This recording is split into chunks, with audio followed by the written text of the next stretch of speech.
3 months into my pregnancy, my husband suddenly asked for a divorce. I rushed to find him, only to overhear him chatting with a friend, claiming he had been reborn, that he'd come back in this life specifically to make things right with his childhood sweetheart, Delia Pruitt. His friend was stunned. "Are you out of your mind? Your wife is 3 months pregnant? Aren't you afraid she'll get so angry she'll terminate the pregnancy?" James Stevens laughed it off, utterly unconcerned. "Why would I worry? Linda Hayward went through 10 rounds of IVF to finally get pregnant. There's no way she'd just throw that away. Besides," he continued, "if she divorces me, she can go back to her parents. But Delia has no family. After divorcing that deadbeat, she's been raising her kid all alone. Do you know how hard that is? I've got it all figured out. Once Delia's child turns 10, I'll go back to Linda. It's only 5 years, no big deal." I stood frozen outside the door, numb to my core. My fingers moved on their own, dialing a number. "Hello. I'd like to schedule an abortion as soon as possible." Later, James deliberately arranged for us to finalize our divorce on the same day he and Delia would register their marriage. But this time, things were different. That day, the man who had always been so aloof, so coldly composed, looked like he'd lost his mind.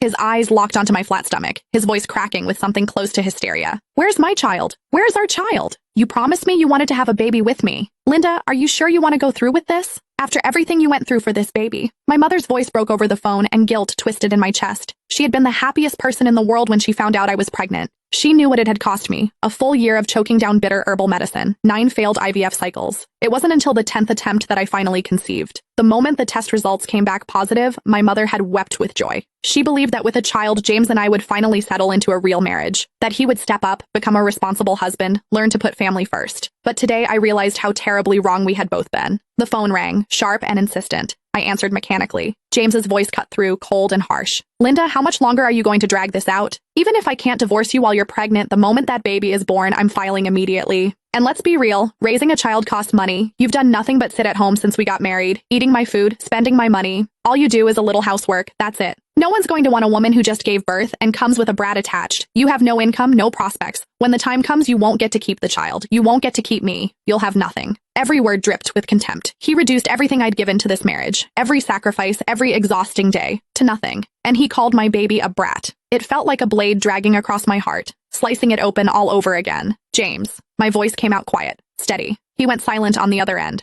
"I agree to the divorce." A pause. Then his tone shifted, bright with barely contained excitement. "Really? Great. Let's do it in 5 days. His voice softened, turning almost coaxing.